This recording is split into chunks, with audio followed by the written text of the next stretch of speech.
I'm going to his place, deal with it, she said, walking out. What started as our 2-year anniversary celebration at the Blue Moon Jazz Club quickly turned into the night that changed everything. I had chosen this venue specifically because Maxine loved the intimate atmosphere and craft cocktails, thinking we'd toast to our future together while listening to smooth saxophone solos. But instead I found myself watching my girlfriend announce her intention to spend nights at another man's apartment whenever our relationship became too emotionally demanding for her delicate sensibilities. I should have recognized the setup when Maxine's entire support squad arrived 30 minutes after we did, claiming they just happened to be in the neighborhood and thought they'd stop by for drinks. Her best friend Sage, who taught hot yoga and treated every conversation like a guided meditation on personal growth, immediately positioned herself at our table like some kind of relationship arbitrator. Then came Luna, whose spiritual advice always seemed to conveniently align with whatever Maxine wanted to do, followed by Autumn,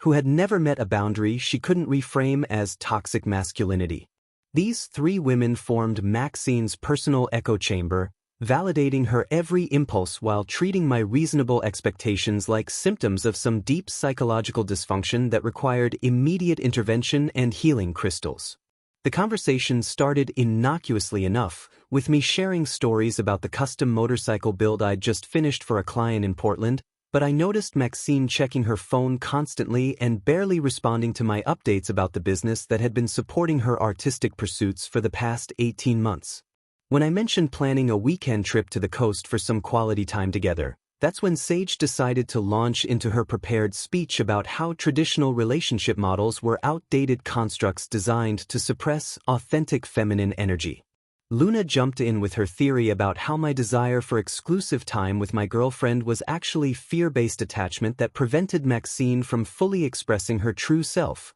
while Autumn nodded sagely and suggested I attend workshops on understanding polyamorous energy and expanding my consciousness beyond possessive patterns. I watched this intervention unfold while sipping my bourbon, realizing that Jasper's influence had been growing like a cancer through our relationship for the past year and a half, and these women were here to legitimize what was essentially emotional cheating by wrapping it in spiritual terminology. Jasper wasn't just some casual friend who had appeared recently, he was Maxine's former flame from college who had strategically inserted himself into every aspect of our lives, somehow acquiring duplicate keys to her car, knowing her work schedule better than I did, and showing up at our social gatherings with uncanny timing whenever Maxine seemed stressed or overwhelmed by adult responsibilities. When I'd raised concerns about his constant presence and inappropriate level of involvement in her daily routine, Maxine had dismissed my observations as jealousy and insecurity,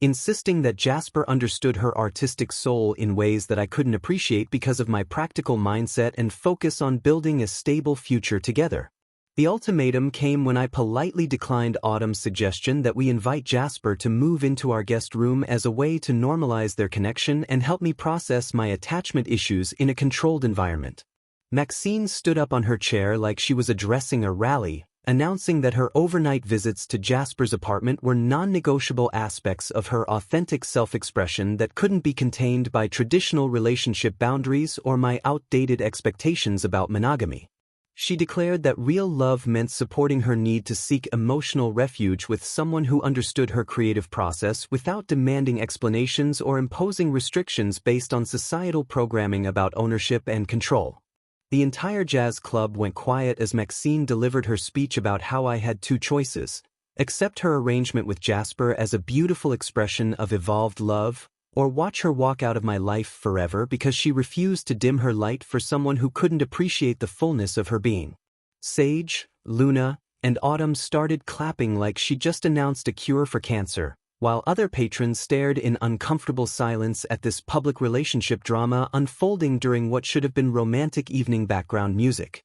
I finished my bourbon in one slow sip, placed exact change on the table including a generous tip for our server who didn't deserve to witness this spectacle, and walked out without saying a word while Maxine and her spiritual advisory committee sat in stunned silence. The drive to the 24-hour locksmith took me through downtown streets that suddenly felt lighter, like I'd been carrying invisible weight for months without realizing it, and I found myself actually humming along to the jazz station on my radio instead of mentally rehearsing another conversation about boundaries with someone who treated my reasonable expectations like character defects. By the time I pulled into my driveway with the locksmith's van behind me, I had already started mentally cataloging which of Maxine's belongings would fit into standard moving boxes and which items I could donate to charity since she'd probably never come back for them anyway. The lock changes took exactly 90 minutes, and I spent another hour systematically gathering every trace of Maxine's presence from my craftsman-style house,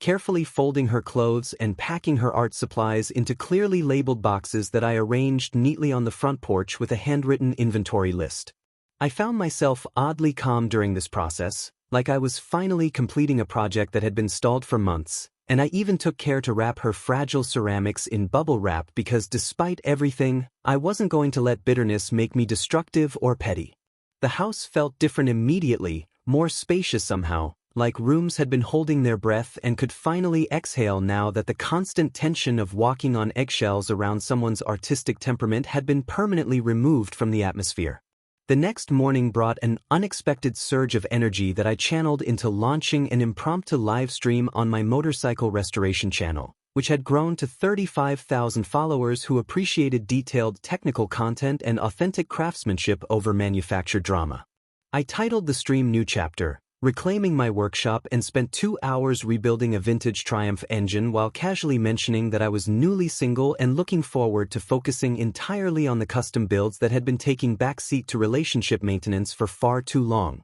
The chat exploded with supportive comments from regular viewers who had apparently sensed the strain in my recent videos, and several mentioned they'd been hoping I'd prioritize my obvious passion for mechanical artistry over whatever had been dampening my enthusiasm lately. Maxine's attempts to return to the house later that day were thwarted by the new locks, and her increasingly frantic voicemails went unheard since I'd blocked her number immediately after arriving home the previous night. I had also removed her access to all my streaming platforms and social media accounts, effectively cutting off her ability to monitor my activities or insert herself into my professional space with her unsolicited opinions about how I should present myself to potential customers. When she showed up at my motorcycle shop demanding explanations and threatening to cause a scene in front of clients, my business partner Marcus stepped in with his phone already recording, calmly explaining that he'd post the footage of her meltdown on every local business review site unless she left immediately and permanently.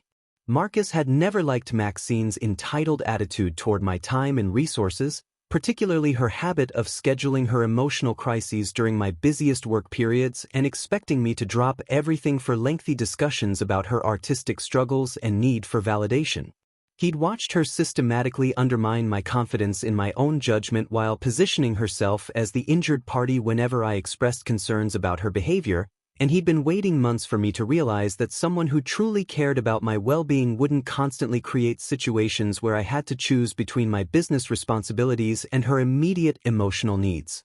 Within a week of my livestream announcement, I met Brielle when she walked into my shop on a Tuesday afternoon wearing grease-stained jeans and carrying detailed technical drawings for a custom motorcycle build that immediately caught my attention. She introduced herself as an aerospace engineer who had been following my restoration content for months, finally working up the courage to visit after hearing about my relationship status change, and her knowledge of engine modifications impressed me more than any woman ever had. We spent 3 hours discussing compression ratios and exhaust flow dynamics while she explained her vision for combining vintage aesthetics with modern performance engineering, and I found myself genuinely excited about a collaborative project for the first time in years instead of dreading another conversation about emotional availability and spiritual growth. Our chemistry developed naturally through late-night workshop sessions where Brielle proved she could handle power tools with the same precision she applied to aerospace calculations, and her genuine fascination with mechanical artistry reminded me why I'd fallen in love with custom building in the first place. She never once complained about oil under my fingernails or suggested that my passion for restoration work was somehow preventing me from emotional evolution, instead asking detailed questions about metallurgy and offering insights from her engineering background that improved my techniques. When I mentioned feeling guilty about moving on so quickly from a 2-year relationship, Brielle pointed out that healthy people don't need months of therapy to recognize when someone has been treating them poorly, and that my immediate sense of relief suggested I'd been unconsciously aware of the problem for quite some time. Maxine discovered my new relationship status through mutual acquaintances who reported seeing Brielle and me together at local coffee shops and motorcycle events, leading to increasingly desperate attempts to insert herself back into my daily routine through manufactured emergencies and strategic appearances at places she knew I frequented. I started receiving messages from friends warning me that Maxine had been asking detailed questions about my schedule and expressing concern about my mental health following our breakup, painting herself as the worried ex-girlfriend who just wanted to make sure I was processing our separation in healthy ways. She had created multiple fake social media accounts to monitor my content after I blocked her primary profiles, and her obsessive tracking of my activities became obvious when she started showing up at motorcycle shows and shops I'd mentioned visiting in my live streams. The intensity of Maxine's stalking behavior gave me an idea that would turn her obsession against her while creating content that my audience would find genuinely entertaining and supportive. I decided to plan a special Friday night live stream called Workshop After Dark, Building Dreams with Special Guest, deliberately scheduling it for the evening when Maxine typically attempted to contact me with various relationship reconciliation strategies.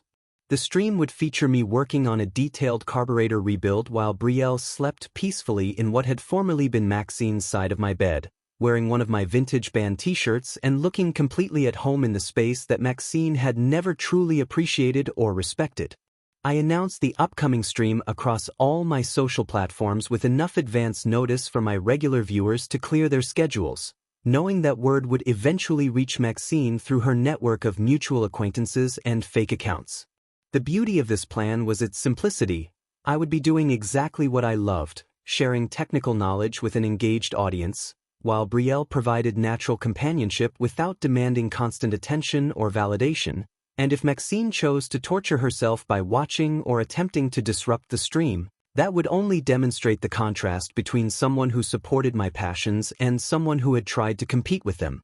The Friday night stream exploded beyond my wildest expectations, reaching 47,000 concurrent viewers as I methodically rebuilt a complex carburetor system while explaining each step in detail, with Brielle sleeping peacefully in the background wearing my vintage Metallica t-shirt and looking completely natural in the space that Maxine had never truly inhabited. The chat became an incredible community experience with viewers sharing their own stories about leaving toxic relationships and finding partners who actually enhanced their lives instead of constantly demanding sacrifices and emotional labor. Regular followers commented about how relaxed and confident I seemed compared to my streams from 6 months ago, noting that my technical explanations were clearer and my enthusiasm more genuine now that I wasn't constantly worried about someone criticizing my priorities or demanding attention during my creative process. The viewer count kept climbing as motorcycle enthusiasts shared the stream across social platforms, creating an unexpected trending moment where thousands of people were simultaneously learning about engine modification techniques while witnessing what healthy partnership actually looked like in real time. Brielle occasionally stirred in her sleep during particularly loud moments when I used power tools, but she never complained or demanded I alter my schedule to accommodate her rest, trusting that I would balance my work with consideration for her comfort without needing explicit instructions or guilt trips. The contrast with Maxine's behavior became starkly obvious to anyone who had followed my content during our relationship, when streams were frequently interrupted by manufactured emergencies that required immediate attention and lengthy off-camera discussions about my insensitivity to her needs. Chat donations started pouring in around 11:30 p.m. with messages of support for my decision to prioritize my mental health and professional growth over maintaining a relationship with someone who treated my passion as competition rather than collaboration.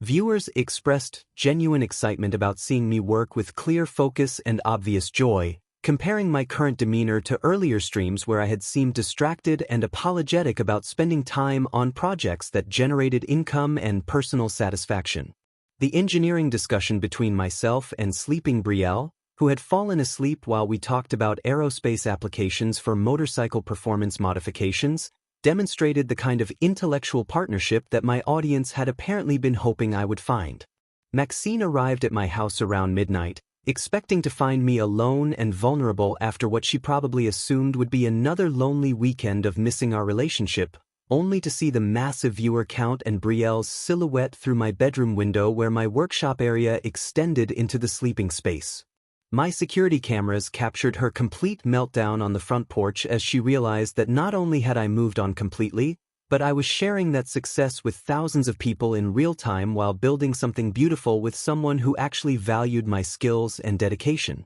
She started banging on the door and screaming about how I was publicly humiliating her by flaunting my new relationship, apparently unaware that the outdoor camera feed was integrated into my streaming setup and chat was watching her breakdown with a mixture of concern and vindication. The live commentary from 47,000 viewers created an incredible support system as people shared similar experiences and offered encouragement for maintaining boundaries with unstable ex-partners who couldn't accept that their manipulation tactics had failed. Someone started a donation goal for me to upgrade my security system, reaching the target within 20 minutes as viewers expressed appreciation for my calm handling of the situation and commitment to continuing the educational content despite the attempted disruption. The stream ended up running until 3 a.m. as Maxine's tantrum provided the perfect backdrop for discussions about recognizing emotional manipulation and the importance of finding partners who enhance rather than undermine your passions and professional goals.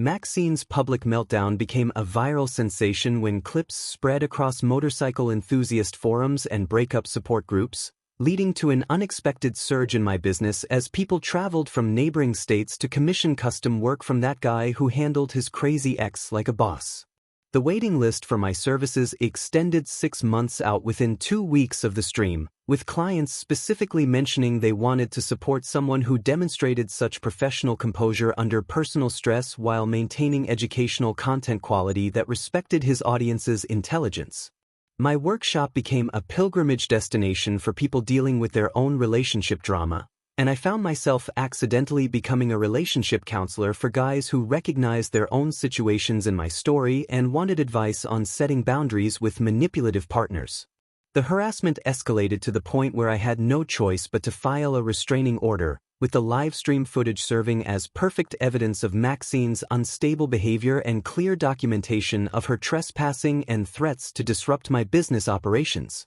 Her pattern of showing up at my workplace, creating fake social media accounts to monitor my activities, and attempting to contact my clients with warnings about my supposedly dangerous mental state provided a comprehensive legal case that my attorney described as textbook stalking behavior. The restraining order process revealed that Maxine had been documenting my daily routines and social interactions far more extensively than I had realized, maintaining detailed notes about my schedule and whereabouts that bordered on professional surveillance. Brielle proved to be not just a romantic partner but a genuine business asset, as her aerospace engineering background helped me develop innovative modification techniques that attracted high-end clients willing to pay premium prices for cutting-edge performance enhancements. Her social media presence focused on women in STEM brought an entirely new demographic to my brand, with female motorcycle enthusiasts finally finding content that treated them as serious riders rather than decoration or marketing targets.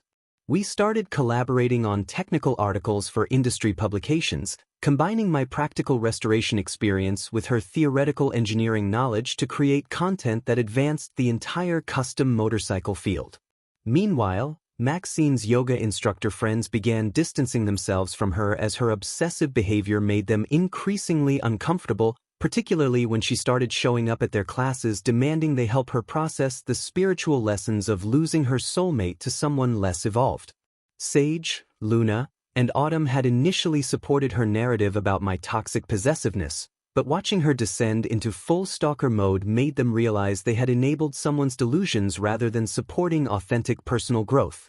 The spiritual community that had once validated her every impulse started suggesting she seek professional therapy instead of crystal healing and manifestation workshops. Jasper, the former flame whose supposed importance had been used to justify destroying our relationship, blocked Maxine entirely when she started showing up at his workplace demanding he help her win me back by confirming that their connection had never been romantic. He finally admitted to mutual friends that Maxine had been pursuing him relentlessly despite his clear lack of interest, and that he had tolerated her attention only because he felt sorry for her obvious insecurity and need for validation from multiple sources. The restraining order forced Maxine to find new living arrangements since she could no longer access the neighborhood where my house was located, leading to a dramatic lifestyle downgrade that became immediately apparent to our mutual acquaintances who had watched her maintain expensive tastes through my financial support. 6 months after the livestream incident, Brielle and I entered a prestigious custom motorcycle show in Las Vegas with our collaborative build. A stunning fusion of vintage 1970s aesthetics and modern aerospace engineering that incorporated lightweight alloys and precision-machined components I had never imagined possible. The bike represented everything I loved about restoration work combined with Brielle's cutting-edge technical innovations, creating something that honored classic craftsmanship while pushing performance boundaries in ways that impressed even seasoned industry professionals. Our entry drew crowds throughout the 3-day show, with visitors amazed by the seamless integration of old-school visual appeal and space-age functionality that demonstrated what could happen when two passionate professionals respected each other's expertise. The first-place victory came with a $25,000 prize that we immediately reinvested into expanding my workshop and purchasing equipment that would allow us to take on even more ambitious projects. But the real value was in establishing ourselves as a power couple in the custom vehicle community. Brielle's victory speech went viral for its gracious tribute to traditional craftsmanship combined with her own technical innovations, creating a moment that inspired young women to consider careers in mechanical fields while showing established builders that aerospace engineering could enhance rather than replace their artistic vision. Industry publications requested interviews about our collaboration methods and how we balanced creative partnership with romantic relationship, leading to speaking opportunities at trade shows where we became advocates for interdisciplinary collaboration. Maxine learned about our competition victory through obsessive social media monitoring and attempted one final manipulation campaign by creating multiple fake accounts to leave negative reviews on my business pages, claiming I was unprofessional and unstable based on our personal relationship history. The loyal customer base from my livestream community quickly overwhelmed her fake reviews with detailed testimonials about my work quality and professional demeanor, many specifically mentioning how much my craftsmanship had improved since I started working with Brielle. Her desperate attempt to damage my reputation backfired completely when potential clients researched the negative reviews and discovered they all came from the same stalker ex-girlfriend, making them more interested in supporting someone who had overcome such obvious harassment. Local news stations picked up the story of our competition victory after industry publications highlighted our innovative approach to combining traditional restoration with modern engineering, interviewing us about our unconventional partnership and how we were revolutionizing custom motorcycle design. The television coverage showed our workshop in action, with Brielle explaining the mathematical principles behind her performance modifications while I demonstrated the handcrafting techniques that gave our builds their distinctive character and attention to detail. Viewers responded enthusiastically to seeing a real partnership where both people contributed specialized skills toward a shared goal rather than one person supporting another's dreams at their own expense. The narrator's workshop expanded into a second building within 8 months, requiring 3 apprentices to handle the increased demand for custom work that combined artistic restoration with aerospace-grade performance modifications. Brielle launched a side business creating specialized performance parts specifically for custom motorcycles, using her engineering contacts to source materials and manufacturing capabilities that weren't available to typical restoration shops. Our success became a case study in how genuine partnerships could multiply individual talents rather than requiring one person to diminish themselves to support another's ambitions and insecurities.